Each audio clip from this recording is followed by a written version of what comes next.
আজকের সকালটা শুরু করলাম গোপালের বাল্যভোগ দিয়ে আর গোপাল দর্শন দিয়ে। তো গোপালের সুন্দর একটা রূপ আজকে তোমাদেরকে দর্শন করাবোই সকাল সকাল। তার আগে গোপালের বাল্যভোগ দর্শন করে নিলাম। আর এদিকে আজকে বৃহস্পতিবার, তাই সব বাসন কোসন মাজা হয়ে গেছে। তো এগুলো সব রেডি হয়ে গেছে, এখন এগুলোকে সব আমি মুছবো, মুছে তারপরে ভগবানের আরতি থালা ঠালা সব সাজাবো। তো তারপরে তোমরা গোপাল দর্শন করো। আজকে গোপাল সোনাকে কত সুন্দর লাগছে, তোমরা একটু দেখো একবার। জাস্ট একবার দেখলে আর চোখ গড়াতে পারবে না, এতটাই সুন্দর লাগছে গোপালকে। তো দেখো, লাল আর হলুদে তো খুব সুন্দর লাগছিল আজকে। ফোনেও যতটা সুন্দর লাগছে, রিয়েলে আরও বেশি সুন্দর লাগছিল। তো ঠান্ডাটা আজকে প্রচণ্ড পরিমাণে পড়েছে, ওই জন্য আমি টুপি টুপি একদম সব পরিয়ে দিয়েছি গোপালকে। আমি যে তোরা যে কিছু খুলতে হবে না, সব পরে থাক। তো এই সব পরিয়ে দিয়ে একদম সুন্দর করে ছবি তুলে নিলাম তোমাদেরকে দর্শন করানোর জন্য। আর তারপরে তোমরা দর্শন করো মা লক্ষ্মীর। আজকে তো বৃহস্পতিবার জানোই, তো মা লক্ষ্মীর ঘরটা স্থাপন করে দিয়েছে। আর এদিকে ভগবানের দর্শন করে নাও। মা লক্ষ্মীর কৃপায় যেন সকলের দিনটা মঙ্গলময় হোক, আর সকলেরই যেন দিনটা খুব ভালো যায়। তো রাধে রাধে, সকলকে জানাই আমার চ্যানেলে অনেক অনেক স্বাগত। আশা করি তোমরা সকলে খুবই ভালো আছো, আর তোমাদের আর গোপালের আশীর্বাদে আমিও ভালো আছি। তো ব্লগটা স্টার্ট করলাম, তোমাদেরকে সব কিছু ইন্ট্রোডাকশন দেওয়াই হয়ে গেছে। আর এদিকে মা লক্ষ্মীর ঘট স্থাপনও আমার হয়ে গেছে। এবারে চলে যাবো আমি রান্নার দিকে। তো আজকে টিফিনে কি করছি দেখো, পরোটা করবো আর বেগুন ভাজা। পরোটার বেগুন ভাজা দিয়ে গোপালের ভোগ দেবো। আগে একটা পরোটা করা হয়ে গেছে, একটা বেলে রেখেছি, আর এই একটা করছি, 5টা পরোটা করেছি টোটাল। আর এদিকে লাল লাল করে একটু ভেজে নিয়েছি, হয়ে গেছে 2টো পরোটা। গোপালকে সঙ্গে সঙ্গে ভোগটা লাগিয়ে দেবো, তারপরে বাদ বাকিগুলো করবো। আর এদিকে দেখো বেগুন ভাজাও করা হয়ে গেছে। তো এদিকে 2টো বেগুন ভাজা রেখে দিয়েছি, আর বাদ বাকিটা ভোগ লাগিয়ে দিয়েছি। আর এদিকে আবার কড়াইটা বসিয়ে দিলাম, ওদিকে ভোগ হতে গোপালের সেবা হতে হতে এদিকে আমার রান্নাটাও হয়ে যাবে। আর এদিকে আমি দেখো ফুলকপি আলু দিয়ে রসা করছি।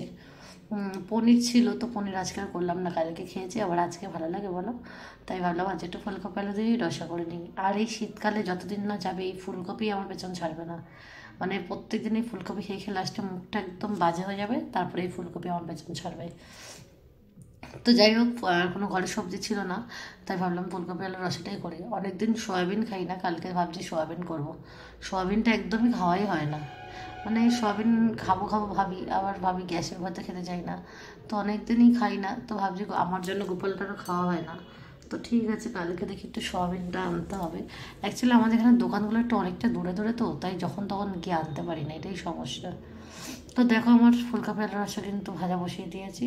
আর এদিকে মশলা টশলা দিয়ে একেবারে জল টল দিয়ে, আর এই যে ঢাকা দিয়ে দিলাম সিদ্ধ হওয়ার জন্য। আর এরপরে তোমরা দর্শন করো, এই যে ভোগ দর্শন করলে, সকালের ভোগ দর্শন করো।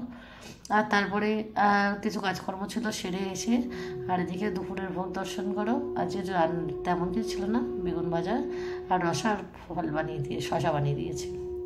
তারপরে দেখো চলে আসলাম সন্ধ্যাবেলায়। এই সন্ধ্যাবেলায় পাস্তা করছি, এদিকে গোপালে আরতি করতে হবে। পাস্তাটা করে নিয়ে তারপরে গোপালকে আরতি করব, আরতি করার পরে ভোগ লাগাবো। আর তার আগে আমি ভাবলাম যে তাহলে পাস্তাটা হয়ে গেলে একদম কমপ্লিট করে তারপরে আরতি করতে যাবো। তো এদিকে আরতির জিনিস দেখো আমি রেডি করে রেখেছি, এবার আমি বসবো আরতি করতে। তো তোমরা একটু দর্শন করো আরতি। আর তারপরে সন্ধ্যাবেলার টিফিন যেটা দিয়েছিলাম দেখলে তো, পাস্তা বানিয়েছি, ওটা দর্শন করে আজকের মতন ভিডিওটা কিন্তু আমি শেষ করব।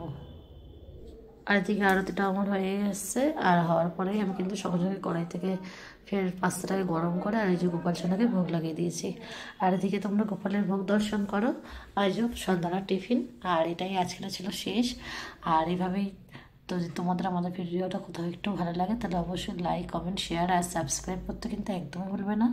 ততক্ষণের জন্য রাধা মাধবের কৃপায় সবাই ভালো থেকো। রাধে রাধে, শুভরাত্রি, জয় শ্রীরাম। কালকে আবার একটা নতুন ব্লগে দেখা হবে।